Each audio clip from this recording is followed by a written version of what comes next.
WHO memberikan indikasi kalau COVID selesai di dunia ini baru tercapai di tahun 2025. Walah, sebuah perjalanan yang panjang sekali ke depannya. Masih 4 tahun lagi, masih lama ya. Sama lamanya dengan menunggu Newman giliran pegang kendali bernegara. Baik, kita bahas lebih dalam tentang pandemi ini. Dalam kacamata perang, sesungguhnya saat ini adalah masuk kategori perang dunia ketiga.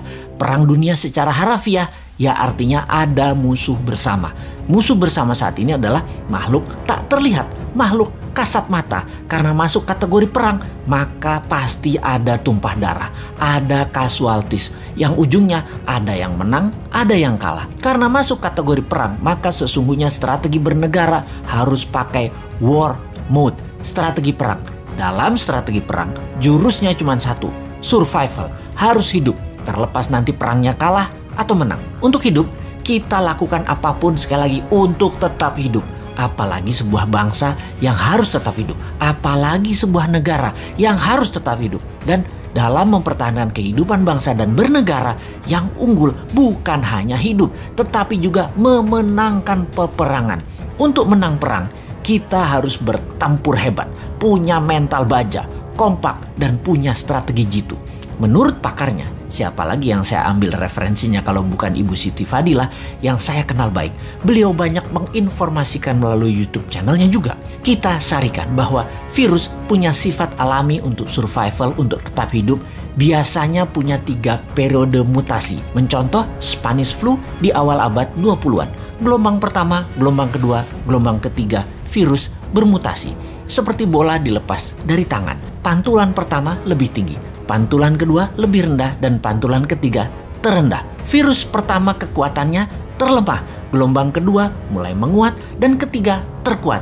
Itu adalah hukum alam, dilihat dengan kacamata, disederhanakan. Lalu kita lihat strategi bernegara. Ada yang pakai vaksin solusinya, ada yang pakai imunitas, ada yang keduanya dikombinasi. Amerika di zaman Trump pakai cara yang terlihat kasar, yaitu membiarkan rakyatnya terpapar dengan cepat dengan niat agar herd immunity tercapai alami, juga dengan cepat karena yakin imunitas rakyat Amerika baik dan sistem kesehatan Amerika terbaik di dunia. Casualties atau korban perang di bawah 1,5% ternyata. Saat ini terdapat data bahwa 49% rakyat Amerika sudah terpapar dan punya imun sistem sendiri, dan suntik vaksin sudah mencapai 20% populasi, alias herd immunity sudah tercapai di Amerika saat ini. Vaksin tetap dilanjutkan. Prinsip kebijakan Gedung Putih ala Trump melawan Fauci dan WHO, namun membuahkan hasil positif sekarang. Penasehat Biological Warfare Gedung Putih menyarankan Trump waktu itu, strain gelombang pertama itu terlemah. Secepatnya saja disebar dan paparkan dengan tanpa mengikuti protokol WHO dan Fauci yang sepertinya mau menghambat agar Amerika rakyatnya maskeran dan strain gelombang pertama kenanya sedikit sehingga vaksin laku terjual setelahnya. Bahaya kalau gelombang pertama dibatasi atau ditahan. Keserang gelombang kedua, pertahanan imunitas masyarakatnya kurang. Jadi gelombang pertama lepas saja. Toh sarana kesehatan bagus. Itulah analisa dan strategi Gedung Putih di masa Trump yang terbukti tidak ada gelombang kedua di Amerika yang telak.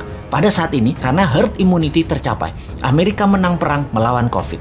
Tiongkok pakai cara kedua, terbanyak pakai vaksin lokal produk mereka sendiri, di mana herd imunitas alami tercapai 20%, yang saat ini 40%-nya ini pakai vaksin, di mana 3 bulan lagi herd immunity di Tiongkok tercapai dengan vaksin lebih dari 60% populasi dan 20% natural imunitas. Tiongkok menang juga perang melawan COVID. Gelombang kedua ketika terlambat vaksin dipakai maka akan berat karena mutasi virus sudah lebih kuat.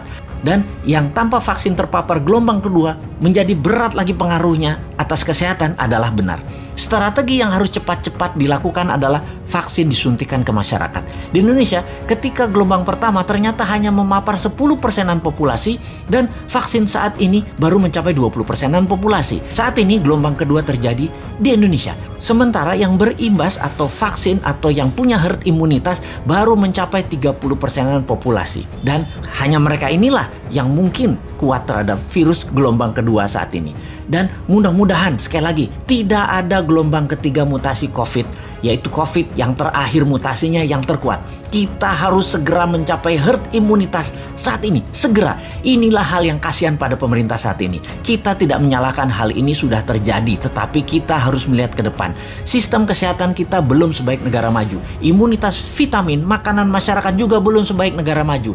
Maka yang terbaik kita bantu pemerintah saat ini dengan PPKM-nya Jawa Bali, kita taat 100%. Diam di rumah selama 3 minggu, gunakan minimum movement selama 3 minggu, makan sehat, hidup sehat, baca buku, dan olahraga. Ini semua karena sudah kadung, dan kadung juga pemerintah beli vaksin banyak banget, sampai 400 juta katanya, untuk memvaksin seluruh rakyat Indonesia. Vaksin ini ada batas waktu, ada expiration date, jadi harus cepat-cepat. Pandemi, kalau penanganannya benar, sarana kesehatan baik, dan imunitas vitamin yang didahulukan, menurut Ibu Siti Fadilah, dengan 50 juta vaksin cukup kok. Kecuali pesan banyak ini karena sekaligus jadi proyek pejabatnya. Ya walahu alam.